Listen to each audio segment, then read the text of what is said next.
ये देश जो चल रहा है वो हनुमान चालीसा से नहीं चल रहा है। ये देश किससे चल रहा है? ये संविधान से चल रहा है।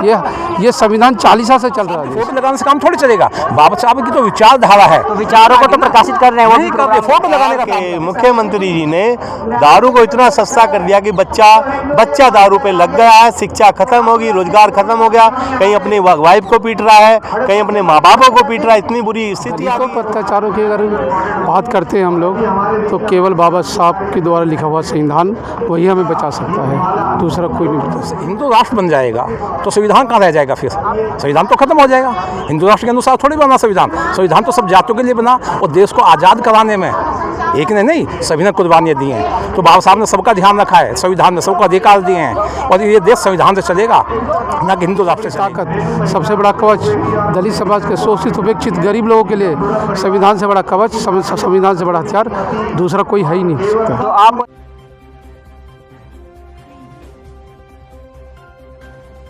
नमस्कार दोस्तों, आज हम मौजूद है जंतर मंतर पर, जहां पर आप देख सकते हैं मेरे पीछे आज जो है संविधान चालीसा का जो पाठ रखा गया है। आमतौर पर आप लोग देखते हैं कि हनुमान चालीसा का पाठ जो रखते हैं, पर आज जो है एक खास यहां पर संविधान चालीसा का पाठ रखा गया और कुछ साथी हमारे साथ मौजूद है, तो इनसे जानना चाहेंगे आज जो संविधान चालीसा का पाठ यहाँ रखा गया है तो उसके बारे में जानना चाहेंगे हम। क्या नाम है सर आपका? संजय चौटाला।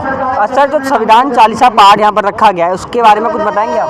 हाँ, उसके बारे में ये बताऊंगा कि जो असलियत बाबा साहब ने लिखी है, चालीसा तो वो होना चाहिए जैसे शूद्रों के साथ अत्याचार, जैसे नारी के साथ अत्याचार, उसको उन्होंने मिटाया है, शिक्षा को आगे लाए हैं। लेकिन जो ये चालीसा, जो हनुमान चालीसा जो ये कर रहे हैं उसमें असली रस नहीं है, इसलिए असली चालीसा पे कोई ध्यान नहीं दे रहा।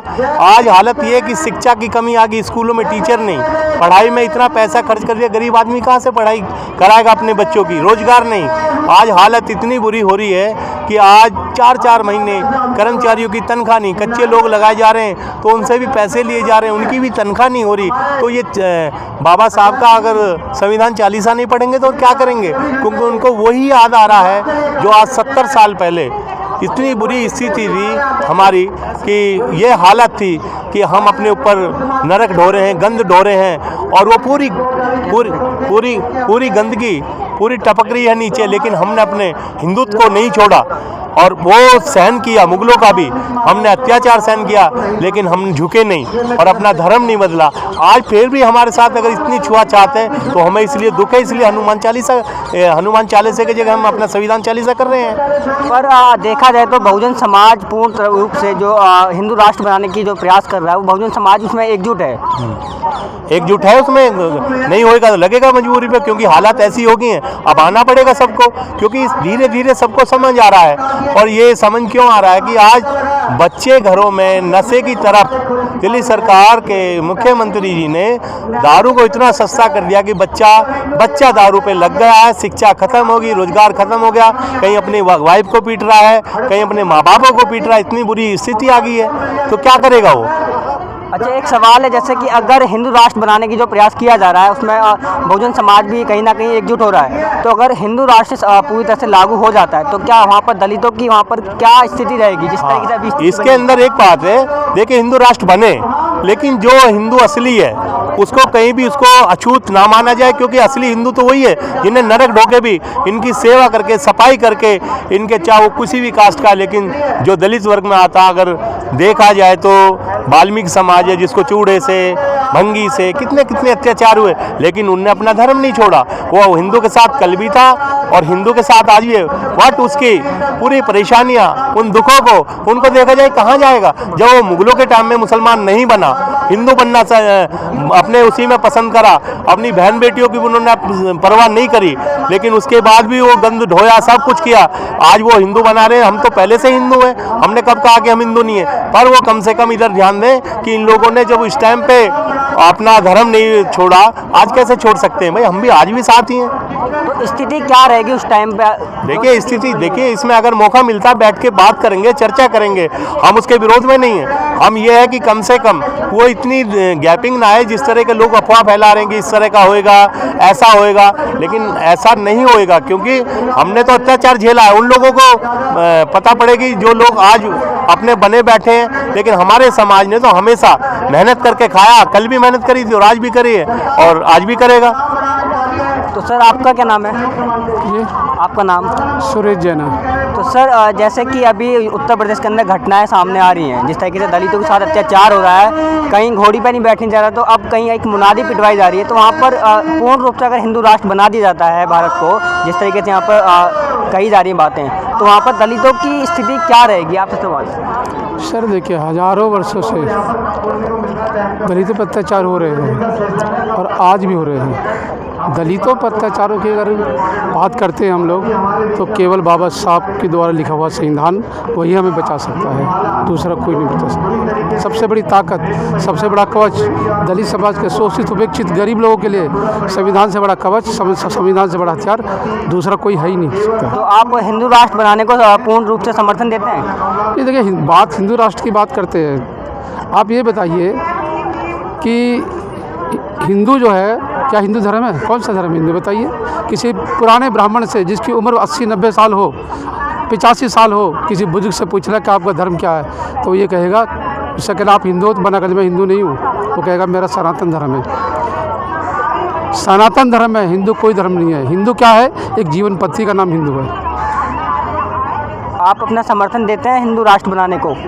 ये देखिए, हमारे समर्थन, हम तो हज़ारों साल से हम ये कह रहे हैं कि हम हज़ारों सालों से, अभी हमारे अध्यक्ष जी ने कहा, जो हमारे राष्ट्रीय अध्यक्ष हैं भगवान वाल्मीकि संगठन के, उन्होंने बहुत अच्छी बातें कही। उन्होंने, हम तो हज़ारों साल से हमने सर पर जो है मैला ढोना तो कबूल किया, लेकिन हमने अपना धर्म परिवर्तन नहीं किया।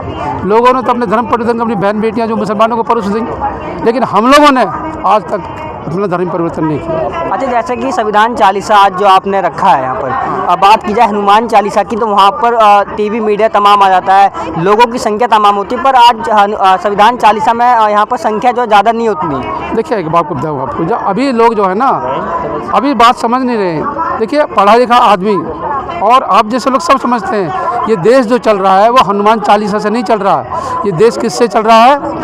ये संविधान से चल रहा है। ये संविधान चालीसा से चल रहा है देश, ये हनुमान चालीसा देश नहीं चल रहा है। तो सर आपका क्या नाम है? रामकिशोर। तो आप जो अभी इस समय जो स्थिति चल रही है, जो चाहे किसी की भी हो, गरीब की हो, दलित की हो, किसी की भी हो, उस स्थिति को आप किस तरीके से देखते हैं, क्या टिप्पणी करते हैं? देखिए, जो चल रहा है ना, ये बहुत ख़राब चल रहा है। बाबा साहब का ये सपना नहीं था। बाबा साहब का सपना था सब बराबर रहें, छोटे बड़े सबको, और बाबा साहब ने एक अधिकार सबको दिया है वोट डालने का, वो सब वोट डालें और अपनी मर्जी की सरकार बनाएं। तो यहाँ तो जो चल रहा है बहुत खराब चल रहा है। बाबा साहब का ये सपना नहीं था, वो बहुत सबके साथ अन्याय ही हो रहा है मेरे हिसाब से। तो जैसे कि जैसे सर ने बताया कि हम हिंदू हैं, और अगर बनता भी है पूर्ण रूप से हिंदू राष्ट्र बनता है, तो उसमें कोई इनको ऐतराज़ नहीं है। तो इसके खिलाफ तो बाबा साहब भी कहीं ना कहीं इसके खिलाफ ही थे, तभी इन्होंने संविधान में भी सभी धर्म को बराबरी हिस्सा दिया। जी। तो आप इसमें समर्थन देते हैं अपना? मैं इसमें समर्थन नहीं करता। अगर हिंदू राष्ट्र बन जाएगा तो संविधान कहाँ रह जाएगा? फिर संविधान तो खत्म हो जाएगा। हिंदू राष्ट्र के अनुसार थोड़ी बना संविधान। संविधान तो सब जातियों के लिए बना, और देश को आज़ाद कराने में एक ने नहीं, सभी ने कुर्बानियाँ दी हैं। तो बाबा साहब ने सबका ध्यान रखा है, संविधान ने सबको अधिकार दिए हैं, और ये देश संविधान से चलेगा, ना कि हिंदू राष्ट्र से चलेगा। हिंदू राष्ट्र तो एक जाति हो गई, बाकी लोग कहाँ जाएंगे? जो समाज इस देश में रहते हैं उनका क्या होगा? उनके लिए क्या कानून बनेगा? तो बाबा साहब ने जो संविधान दिया है, वो सबके जीने का अधिकार दिया उसमें, वो सब उसमें सर उठा के जी सकते हैं, सबको हर तरह का अधिकार है। तो बाबा साहब के संविधान से देश चलेगा, ना कि हिंदू राष्ट्र से देश चलेगा, और मैं इसके खिलाफ हूँ। तो जैसे कि अभी पीछे पोस्टर में लिखा है कि निजी क्षेत्र में आरक्षण लागू करो, तो क्या अभी पूर्ण रूप से आरक्षण जो है सभी के लिए लागू नहीं है? देखिए, आरक्षण, जहाँ तक आरक्षण की बात आती है, अगर आरक्षण खत्म होता है, सपोज को गवर्नमेंट खत्म करती, तो क्या होता? लोग सड़कों पर आते, तो उन्होंने प्राइवेटीकरण कर दिया। प्राइवेटीकरण में आरक्षण नहीं है, तो सरकारी खत्म कर दिया, इसलिए तो वो पीछे ला रहे लोगों, पूरे समाज को, जो दलित समाज है उसे कैसे लाएंगे नीचे? उसकी स्थिति खराब कैसे करनी है? इसी तरह होगी स्थिति खराब कि देश में जो है सरकारी नौकरी खत्म कर दो, प्राइवेट कर दो। प्राइवेट में आरक्षण है नहीं, तो अपने आप ही रोड पे आ जाएंगे, गरीबी आ जाएगी, बेरोजगार हो जाएंगे, बेकार हो जाएंगे, ये चीज़ है। पर अभी ज़्यादातर निजीकरण का कोई विरोध नहीं कर रहा, पूर्ण रूप से देखा जाए तो सभी लोग विरोध नहीं कर रहे उसका, तो आप बोल रहे हैं? नहीं, विरोध करना चाहिए मेरे हिसाब से। तो जब तक सब नौकरी खत्म हो जाएंगी, भूखे मरेंगे लोग, कहाँ जाएंगे? कैसे करेंगे? बच्चों को कैसे पढ़ाएंगे? अपने बच्चों को, बच्चों की पढ़ाई खत्म हो जाएगी। बच्चों की पढ़ाई खत्म होने का मतलब क्या होता है? जो अनपढ़ आदमी होता है, जानवर समान होता है, बेकार होता है, तो कोई पूछेगा नहीं उसे। तो इसलिए तो ये जो आपका निजीकरण है, गलत हो रहा है। पढ़ाई के लिए तो सरकार ने एक नियम लागू कर दिया है कि वो बैकडोर से भी अब जो IAS जैसी परीक्षाओं को कराएंगे और उनको दाखिला कराएंगे उसमें। नहीं, ये जो नीति आई है गलत आई है। मतलब हाई स्कूल के जो बोर्ड की परीक्षा होती है वो भी खत्म कर दी है। आप ये देखिए, बच्चा पहली सीढ़ी जो होती है शिक्षा की जो होती है वो हाई स्कूल होती है, और हाई स्कूल बोर्ड के ख़त्म कर देंगे, शिक्षा खत्म कर दें तो उससे क्या होगा? उसके इनके लोग आएंगे, दलित समाज के कैसे आएंगे?